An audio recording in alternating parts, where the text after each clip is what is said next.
ज्योतिष की दुनिया में मंगल को ग्रहों का सेनापति कहा जाता है। ये ग्रह ऊर्जा, साहस, पराक्रम और इच्छा शक्ति का प्रतीक है। आपकी कुंडली में मंगल कहाँ बैठा है, इससे ये तय होता है कि आप अपनी ऊर्जा का इस्तेमाल कैसे करते हैं। क्या आप एक लीडर हैं, एक योद्धा हैं, या फिर आपकी ऊर्जा कहीं और लग रही है। आज हम जानेंगे कि जन्म कुंडली के 12 भावों में मंगल के क्या प्रभाव होते हैं और ये मेष से लेकर मीन लगन तक के लोगों के लिए कैसे अलग हो सकते हैं। चलिए शुरू करते हैं पहले भाव से। पहला भाव यानी आपका लग्न आपका व्यक्तित्व है। जब मंगल यहाँ होता है तो इंसान बहुत ऊर्जावान, साहसी और स्वतंत्र विचारों वाला होता है। ऐसे लोग अक्सर जल्दबाजी में रहते हैं और उन्हें गुस्सा भी जल्दी आता है। मेष या वृश्चिक लगन के लिए लग्न में मंगल रोचक नाम का एक शक्तिशाली राजयोग बनाता है, जो व्यक्ति को समाज में एक ऊंचा पद दिलाता है। दूसरे भाव में मंगल हो तो ये धन, परिवार और आपकी वाणी का घर है।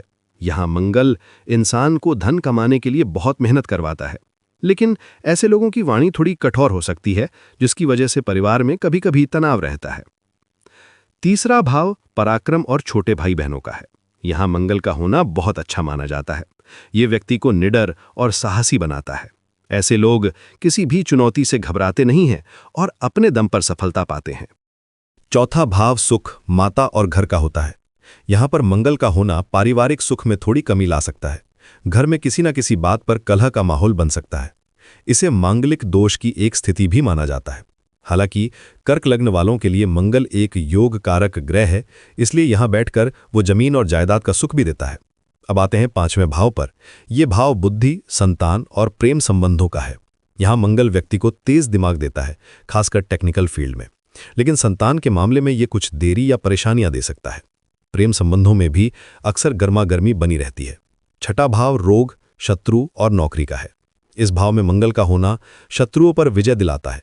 ऐसे लोग बहुत अच्छे वकील, डॉक्टर या पुलिस ऑफिसर बन सकते हैं।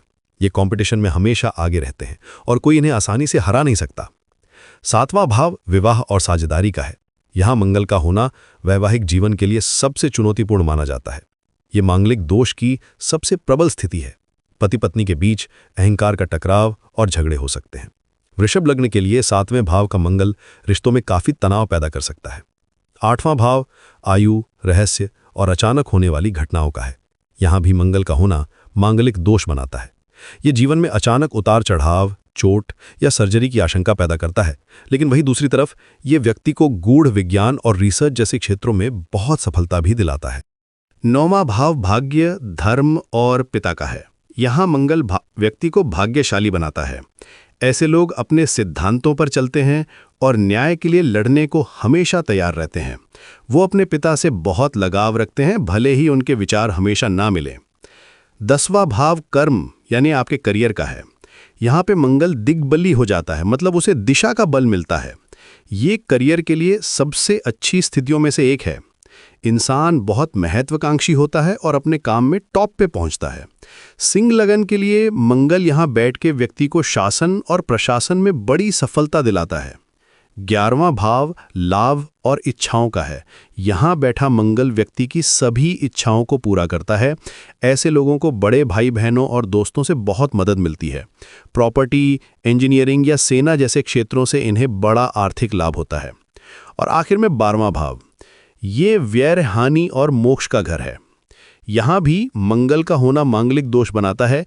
ये बेवजह के खर्चे और सेहत से जुड़ी समस्याएं दे सकता है, लेकिन यही मंगल व्यक्ति को इतनी हिम्मत भी देता है कि वो हर मुश्किल और हर छुपे हुए दुश्मन का सामना कर सके। तो जैसा कि आपने देखा, मंगल सिर्फ एक गुस्सैल ग्रह नहीं है। ये वो ऊर्जा है जो हमें कुछ करने के लिए प्रेरित करती है।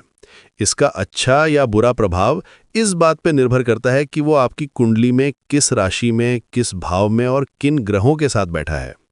हर लगन के लिए इसके परिणाम बदल जाते हैं। इसलिए अपनी ऊर्जा को सही दिशा देना ही ज्योतिष का असली मकसद